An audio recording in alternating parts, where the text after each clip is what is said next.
Unexpectedly, the sun shone brightly on a pleasant November afternoon as a young boy sauntered towards a park bench, book in hand. He settled himself and then began to read. Alas, and all at once, his eyes widened and his head hung. Then, the symbols swam like tyrannic tadpoles across seemingly endless pages. A cold, biting breeze caused the pages to flutter as the first teardrop fell. He looked around. Was there anyone who could help him? I can't do this anymore. Yes, you can. Who are you? I'm the Resilient Reader. Don't be upset, little man. Reading should bring pleasure, not pain. What seems to be the issue here? I just don't get it. I don't know where to look to answer these questions. I don't even know where to start. That's because 1, you don't have resilience, and 2, you don't know about these. What? These. Left hand. Who, what, where, when, and why. Right hand. Find, explain, infer, predict, and compare. Now you can check out your hands too, kid. Whoa! Carry on. I need to know more, please. I will. To understand a text, there are simple steps. Of course, it's going to be difficult if you look at it like this, through negative eyes and without the gist. The gist? Yeah, the gist. How do I do that? You've got to make a gist list to simplify things first. What's that? Easy. You go left. Left? Yeah, left. Your left hand, man. It's like walking but using hands. Your left hand first. Why? Well, to get the gist, which means to summarize, you gotta make sure you haven't left anything out with regards to your understanding of the text. It's called skimming. Check this out. Wow! I know. Cool, right? This is your skimmer. First you use it to skim the text, then you high-five it. Working your way around your fingers to make sure you've not left anything out. You skim. So, it's like a list to get the gist. You get it. First, who? A boy. Then what's the boy doing? Sitting down reading a book. Next, where? A park bench. Then, when? In November. And why? Well, we don't know that yet, so let's tuck the thumb in for now and unlock it later. But for now, we have the gist. We have a boy reading a book on a bench in November. Done. Skim complete. Wow, I feel a lot better now. But what about these super tough questions? To get those right, guess what? You got to use your right. Get it?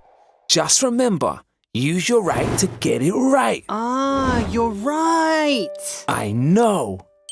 Hey, check this out. Wait, hold on. You might want to stand back a little before I do this. Left hand skims, right hand scans. Wow. See, kid? Now using the fingers on this hand, I can now answer the questions. So, with that being said, let's get started. Question 1. What month of the year did this take place? Thanks, random narrator. That's simple. Finger number 1, find. And that's why this finger is a torch, because to find or retrieve something, you have to highlight only the information you need. Yeah, boy. And there's your answer. November. Done. Question 2. Explain what the author means by the symbols swam like tyrannic tadpoles across the seemingly endless page. Easy. That's finger number 2. Explain. The person asking the question wants more information. So you have to explain, meaning they want to see what we've gathered from the information given. And that's obvious. The boy's struggling to read the text, kid. Wouldn't you if the symbols or words swam around the page like tyrannic tadpoles? Of course you would. But why the spade? To dig deeper, of course. And get more marks. Think about it. Firstly, would you be able to read words that swam harshly around in front of you? No. Therefore, to support or justify our point, we can refer to the vocabulary, that's the words, used by the author, like tyrannic and endless, which means cruel and never-ending. Meaning, not only are the words swimming around the page and hard to read, but they are also difficult to understand and never-ending. The spade helps us see. Because when we dig deeper, we add evidence to support the explanation that we are explaining. Get it? Yep, that makes sense. Good. Question 3. How can you tell that the boy is worried? Now this one's a little bit trickier. Because if we scan through the text, see? You'll see the word worry doesn't appear. That must mean it's time for finger number 3. Infer. That's reading between the lines, by the way. But why the key? Because when something is hard to find or doesn't show on the outside, well, it must be hiding inside. Yes. Now it's time to unlock the why. We have to go inside ourselves and think deeper. Think, for example, what other parts of the text suggest or link to the emotion worry? Well, his eyes widened, and wide eyes show shock or horror. Oh, and his body language changed to a negative posture, and he began to weep. Those are all signs of worry, aren't they? Yes, you get it. That's the power of the why, you see. You get to go inside. The clues are in the text, hidden between the lines sometimes. That's why we call it inference or to infer. The clue's in the prefix, in. When it's not on the outside, that's when you have to go inside. Question number 4. What do you think the boy will do next? Easy. That's prediction. Yeah, boy. Prediction means to make a decision on what could happen next based on what you already know. That's why I have my crystal ball, to see into the future. But it can't just be a guess. I must use what I know from the text so far. Okay, let's not get too deep, kid. You are correct, though. Prior to my arrival, we can tell that the boy wasn't feeling very positive. So, by answering with this understanding, yeah, we could say that the boy will continue to cry, or even throw the book away. Good job. And finally, question 5. Excuse me, random narrator dude. We're waiting for you, man. Oh, sorry. I was just making a cup of tea. Where was I? Oh yes, question 5. How does the boy change in the text? Only one finger left. Number 5. Compare. So why the scales? Because scales are used to compare and analyze difference. Ooh, can I answer this one?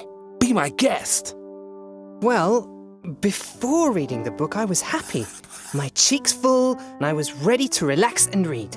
Then, like the weather, my color changed, along with my eyes and my mood. The book and the questions got the better of me.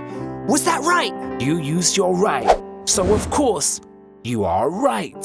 Wow! With these guys, I won't let reading get the better of me anymore.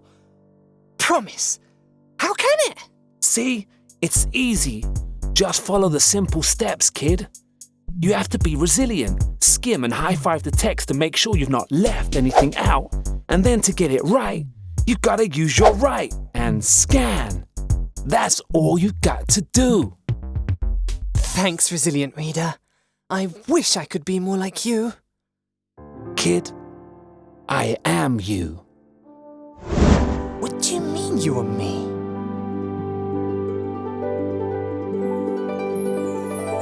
Whoa! No way!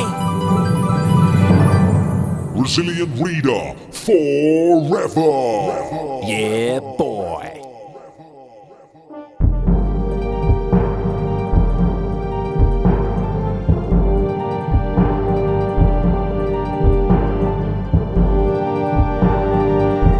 Resilient Reader forever!